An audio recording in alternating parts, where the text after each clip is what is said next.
노아가 아내가 있는 텐트로 들어갑니다. 그러니까 이걸 본 함이 화를 내는 겁니다. 왜 화를 내냐면 저 노인네가 또 자선을 보려고 텐트로 들어간다고 욕을 한 겁니다. 왜 그러냐면 우리 조상 중에 가인과 아벨 이야기를 하면서 형제가 형제를 죽인 사건이 이렇게 많은데 또 형제를 보려고 자선 욕심이 많아서 자선 보러 들어간다고 흉을 본 겁니다. 술에 섞인 노아가 이걸 알고 함을 저주하려 했는데 함은 차마 저주를 못했대요. 왜냐하면 방주에서 나올 때 하나님께서 인간들에게 축복하셨으니까, 복을 주셨으니까, 번성하라고 했으니까 차마 못 주고 가나안을 저주했다라는 겁니다. 이게 이제 미드라시 해석이거든요. 유대 주석서 해석이에요. 근데 이 이야기에도 허점은 많습니다.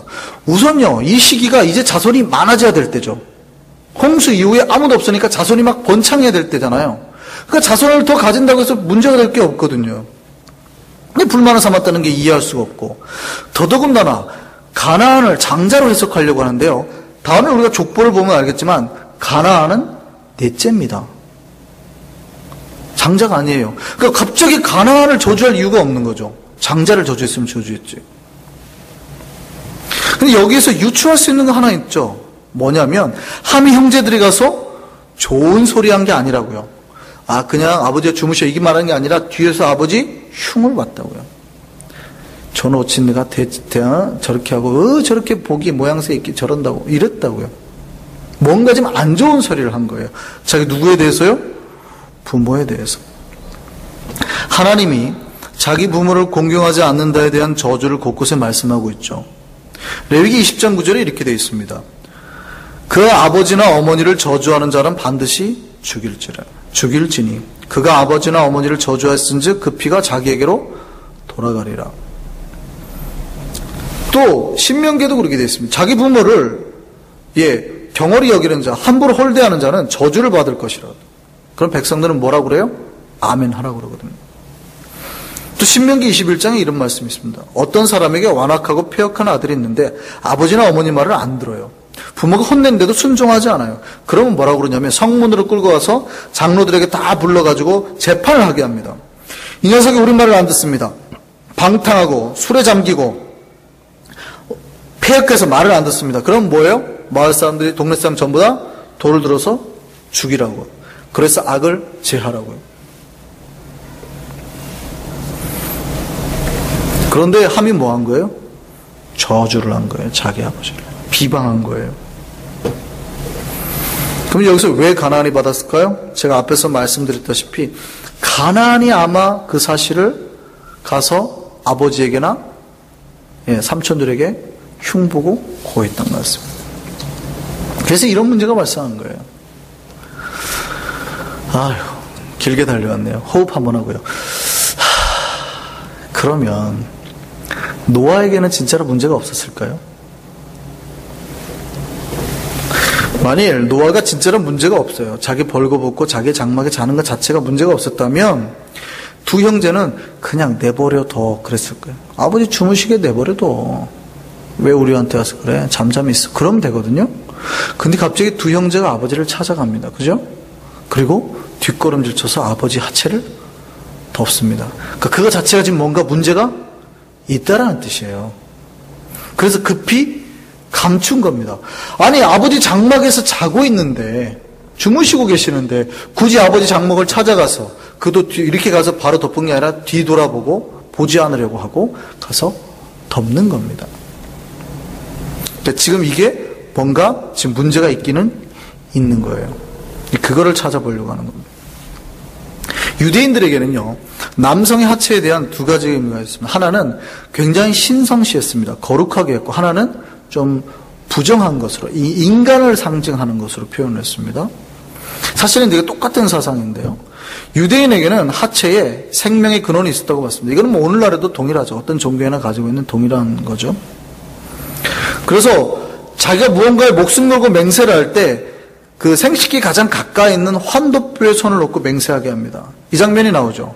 어디에 나옵니까? 아브라함이 야곱을 칠 때요? 하나님이 야곱을 칠 때요? 그거는 조금 바깥 환도뼈로 이해하시는 게 좋습니다. 진짜로 치신 거예요.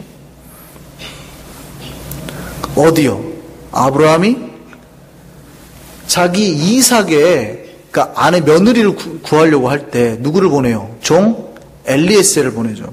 그때 뭐라 그러냐면 내 환덕부에다 손을 얹고 맹세를 하라 그러거든요. 우리가 보기에는 굉장히 그 모양새가 그 안 좋은 모양새죠.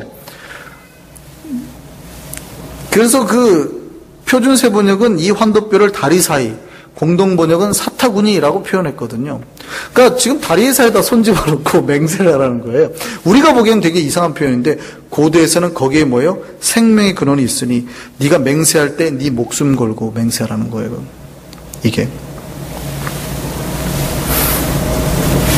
아주 소중한 걸로 번역하는 거죠. 또요, 이게 가장 인간적인 모습으로 성경이 해석하기도 합니다. 출애굽기를 보면 아주 재밌는 규정이 있습니다. 제사장에 대한 규례인데요. 하나님 앞에 서는 제사장 중에 하나님이 딱 이런 규정을 주십니다. 절대 제사장이 하체를 드러내지 말아라. 그래서 제사장 제사장은 층계로 올라갈 때 어디로 가지 말라고요? 계단을 만들지 마라. 계단을 올라갈 수가 없어요. 그래서 유대인의 그 번제단이 어떻게 생긴 줄 아십니까? 이렇게 사각으로 생겼잖아요. 크게 불 지피잖아요. 그러면 높아요, 번제단이. 그럼 올라가야 될 텐데 계단이 없어요. 왜 계단이 없는지 아세요? 이 규정 때문에 그렇습니다. 그럼 계단 없이 어떻게 만들었냐면 계단 옆으로 빗금치고 경사지게 쫙 계단이 없이 만들어놨어요. 그러니까 번제단 옆에가 마치 우리 장애인들이 그 휠체어 타고 올라왔을 때 만드는 경사면이 있는 거예요. 그렇게 올라오겠습니다. 그게 무슨 규례 때문인지 아세요? 하체를 하나님께 보이지 말라는 거예요. 하체는 부정한 것이요, 신성한 것입니다. 그래서 제사장들의 옷을 내리라고 되어 있어요. 절대 안 보이게, 길게. 그 이유가 이 하체에 있습니다. 그러니까 이게 가장 그 신성한 장소이면서 가장 인간적인 장소예요. 부정한 장소가 될 수 있는 거죠. 그래서 그런 겁니다. 그러니 어떻게 해요? 자기 아버지 하체가 드러나 있는 거 보고 어떻게 해요? 돌아보지 않잖아요. 신성한 데니까. 그들에게는 거룩한 데니까. 그리고 어떻게 해요? 부정한 것이니까 뒤로 돌아서 가서 덮어준 겁니다. 아버지의 허물을. 그래서 노아가 셈과 함을 축복합니다. 가장 하나님 아버지 앞에 신 앞에서의 그 모습, 거룩한 모습을 지키려고 했던 사람이 누구예요? 바로 셈과 야벳이라는 거예요. 그런데 가장 비성경적으로 비하나님의 마음 뜻대로 아버지를 욕하고 흉보는 게 누구예요? 함이에요. 그래서 가나안이 저주받게 되는 겁니다. 물론 율법이 아직 생성되기 전이니까 율법대로 적용은 안 하는 거예요. 죽이지는 않죠. 그러나 원리만큼은 어떻게 해요? 똑같이 적용이 되는 거죠. 신약에서 예수께서 그렇게 말합니다. 가족이나 형제를 비방하는 게 얼마나 큰 건가? 마태복음 5장 22절에 이렇게 되어 있습니다. 형제에게 노하는 자마다 심판을 받게 되고 형제에 대하여 라가라 하는 자는 공회에 잡혀가게 되고 미련한 놈이라 하는 자는 지옥불에 들어가게 되리라. 어떻습니까? 이 얘기가 바로 지금 노아가 화를 낸 그 이야기 아닙니까? 하나님이 가족에게 주신 그 이야기 아닙니까? 예, 이게 율법을 해석해서 예수님이 풀이해 놓은 말입니다.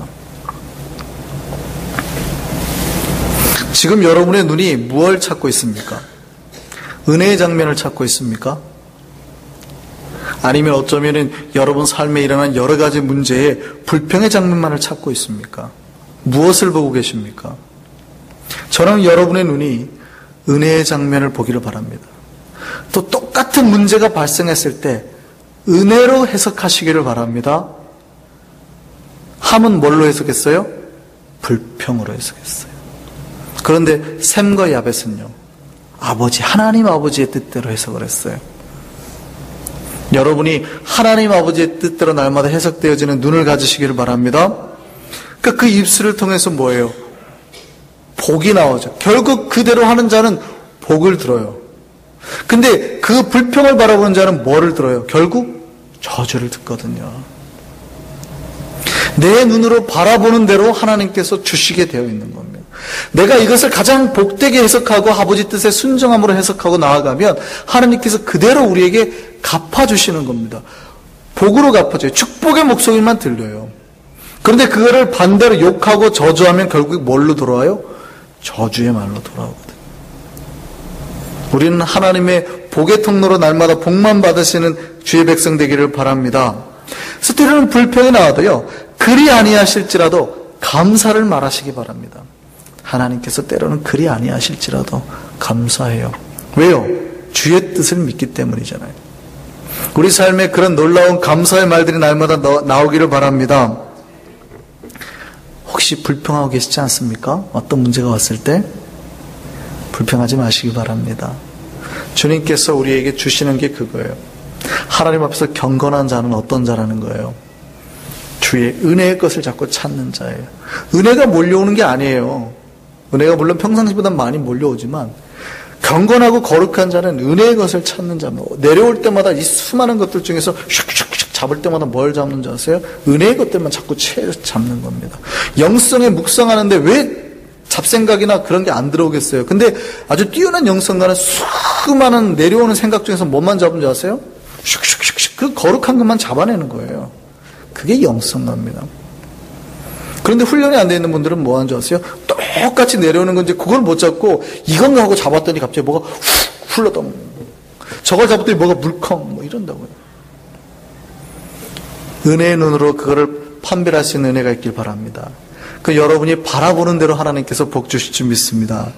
날마다 우리가 주님께서 베푸신 거룩과 경건의 길을 서기를 원하며 하나님께서 보여주신 아름다운 것을 해석할 줄 알며 그 모든 것을 잡아서 주의 복과 은혜를 경험하고 사는 저와 여러분 되기를 바랍니다. 기도하겠습니다.